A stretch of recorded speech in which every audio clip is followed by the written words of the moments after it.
The question was, what are the unique components to senior co-housing, or what are some of the unique benefits of senior co-housing?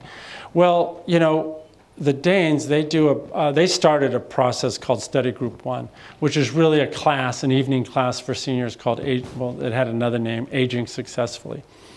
And they spend 10 weeks, a couple hours a week, in a room with 20 other seniors, and they talk about what they perceive as the challenges to getting older and how we're going to make the most of it.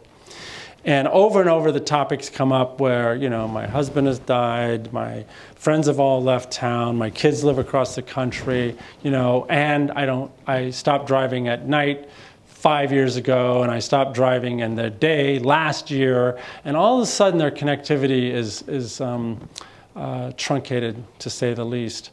And it plays such a big role in their quality of life. So as they start to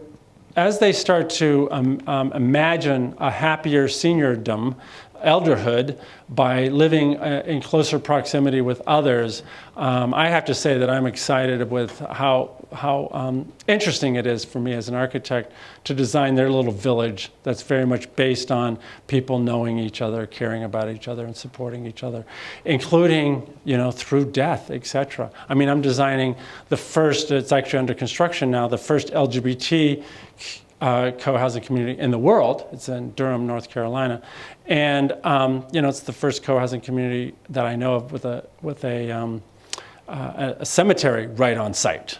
I mean, you know, they're basically taking it to a new level, basically getting out of denial, getting conscious of the issues, and getting proactive in a way that sets them up for success, you know, ideally.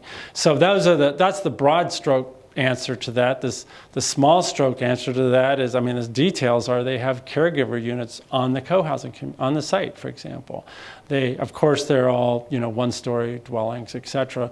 I mean, once you get out of denial, it doesn't take people long to figure out that, you know, I was more active than I am now 10 years ago.